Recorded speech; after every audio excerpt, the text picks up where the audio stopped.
Breaking news Pushpa cinema వివాదంపై మంత్రి సీతక్క సంచలన వ్యాఖ్యలు చేశారు. జై భీమ్ లాంటి సందేశాత్మక చిత్రాలకు అవార్డులు రాకుండా ఓ స్మగ్లర్ పోలీస్ బట్టలు విప్పేసి నిలబెట్టిన ఏకంగా ఆ స్టేషన్ కు కొన్ని సినిమాకు అవార్డ్స్ రావటం అసలు ఎలా అని ప్రశ్నించారు మంత్రి. తద్వారా కేంద్ర ప్రభుత్వం అసలు ఎలాంటి సందేశాన్ని ఇవ్వాలి అనుకుంటుందని సీతక్క ప్రశ్నించారు. ఓ స్మగ్లర్ ను హీరోగా చూపించడంపై ఆమె ఆశ్చర్యం వ్యక్తం చేశారు. స్మగ్లింగ్ ను కట్టడి చేసే పోలీస్ విలన్ అసలు ఎలా అవుతారని మంత్రి అన్నారు. సందేశాత్మక సినిమాలు తీస్తే ప్రజలు స్వాగతిస్తారన్న మంత్రి పుష్ప లాంటి చిత్రాలు నేర ప్రవృత్తిని పెంచేలా ఉన్నాయని వ్యాఖ్యానించారు. అలాంటి వాళ్ళకి అవార్డులు రాలే జేబీఎం సినిమా లాంటి వాటికి. కానీ ఇవాళ పోలీస్ అధికారులు చట్టబద్ధంగా ఉండేటువంటి డ్యూటీలో ఉంటారు. వాళ్ళని బట్టలు నింపేసి ఒక స్మగ్లర్ పాత్రలో ఒక స్మగ్లర్ పాత్రలో ఉండేటువంటి ఒక స్మగ్లింగ్ చేసేటువంటి హీరోలు పోలీస్ అధికారులను పోలీస్ స్టేషన్లలో బయట బట్టలు నింపేసి నిలబెట్టి యథేచ్ఛగా స్మగ్లింగ్ చేసేటువంటి సినిమాలకు మాత్రం కేంద్రం నుంచి అవార్డు వస్తున్నాయి. ఏం చేయండి? ఇలాంటిదైనా మీరు ప్రోత్సహించేది. సినిమాను మేము గౌరవిస్తాం. సినిమాలో ఒక ఎంటర్టైన్మెంట్ పబ్లిక్ ఉంటుంది. కానీ పబ్లిక్ ఎలాంటి మెసేజ్ ఇస్తారు? స్మగ్లర్ని హీరోలు అవుతారంట. ఒక అవేర్నెస్ ఇచ్చేటువంటి లాయర్లు జీరో అయితే ఎట్లా? ఒకవేళ అక్కడ స్మగ్లింగ్ జరుగుతున్నప్పుడు దాన్ని కట్టడి చేసేటువంటి పోలీస్ అధికారి జీరో ఎట్లా అవుతాడు?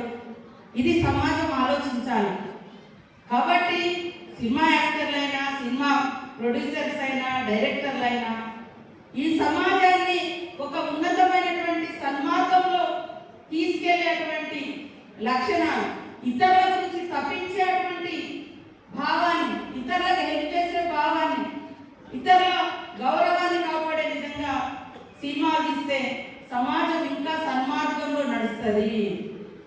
అదే మరి వేరే ఆలోచనలతో పోతే, నిన్న ఒక అతనట మహారాష్ట్రలో 2 మర్డర్ కేసులు ఉన్నాయి, తప్పించుకొని తిరుగుతున్నాడు చాలా రోజుల నుంచి.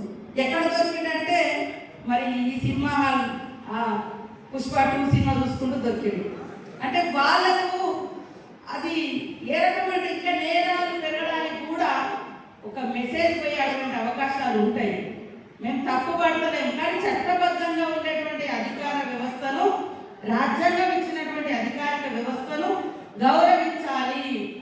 అలాంటి మెసేజ్ ఖచ్చితంగా ప్రతి ప్రొడ్యూసర్, యాక్ట్ చేసేటువంటి యాక్టర్లు అది ఫాలో కావాల్సిన అవసరం ఉంది. కాబట్టి ఈరోజు సమాజం యొక్క ఉన్నతి మనందరి ఉన్నతి, మన పిల్లల భవిష్యత్తే మనందరి భవిష్యత్తు. పిల్లల్ని సన్మార్గంలో నడిపించాలి. మరి పాస్టర్లు కూడా అక్కడెక్కడ మీరు బోధన చేసినప్పుడు మీరు చెప్తా ఉంటారు స్మోకింగ్ బంద్, డ్రింకింగ్ బంద్, ఇవన్నీ చాలా గొప్ప అలవాటు. వాస్తవానికి తాగొద్దు, చుట్టూ తాగొద్దు, హెల్త్ పాడవుతుంది, బీరు బ్రాండ్లు తాగొద్దు, ఇవన్నీ ఇట్లాంటి లక్షణాలు చెప్తుంటారు.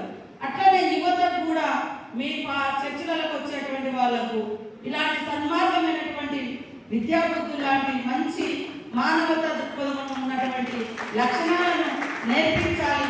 అది చర్చిలలో జరగాలి, అది మసీదులలో జరగాలి, అది గుళ్ళల్లో జరగాలి, గోపురాలలో జరగాలి. ప్రతి చోట జరిగినప్పుడు ఈ సమాజంలో ఎలాంటి డిస్టర్బెన్స్ లేకుండా స్వేచ్ఛగా మన గడ్డ మీద మనం తలెత్తుకొని తిరుగుతాం.